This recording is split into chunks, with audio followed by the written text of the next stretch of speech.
శ్రీమన్నారాయణ. అడియన్ పేరు మట్టపల్లి ధనుర్వేల్.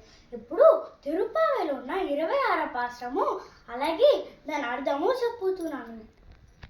மாலே மணிவண்ணா மார்கழி நீராடுவேன் மேலையார் சேவனங்கள் வேண்டுவனை கேட்டேன் ஞானத்தை எல்லாம் நடுங்க முதல்வனே பாலன்ன வண்ணத்தை உன் பாஞ்ச சன்னியமே போல்வன சங்கங்கள் பொய்ப்பாடு உடையனவே சால பெரும் பறையே பல்லாண்டு இசைப்பாரே కోలవిలకే కొడియే విధానమే ఆది నిర్లయ్ అరులేలో రంభావాయ్. ఇప్పుడు 26వ పాఠంకి అర్థం చెప్పబోతున్నాను. ఆండాళ్ తల్లి తన నోముకి అవసరమైన ఉపకరణాల గురించి వివరించి చెప్తారు.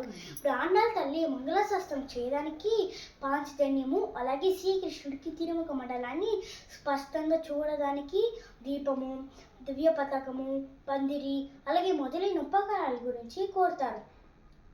భక్తుల్ని రక్షించేవాడా, ఇంద్రనీలమణిలాగా మెరిసేవాడా, ఎవరికి సాయం కాని విధంగా మర్యాదను ఎదిరించేవాడా, మాకు మార్గశిర స్నానం చేయడానికి కావాల్సిన వస్తువులు మీ దగ్గరికి అడగడానికి వచ్చాము. ఆ స్నానార్థం మా పెద్దలు చేశారు కనుక మాకు ప్రాణ వాద్యంతో పాటు ఇవన్నీ కావాలని ఆండాళ్ తల్లి శ్రీకృష్ణుని ప్రార్థిస్తారు. ఆండాళ్ తిరువడిగలే శరణం.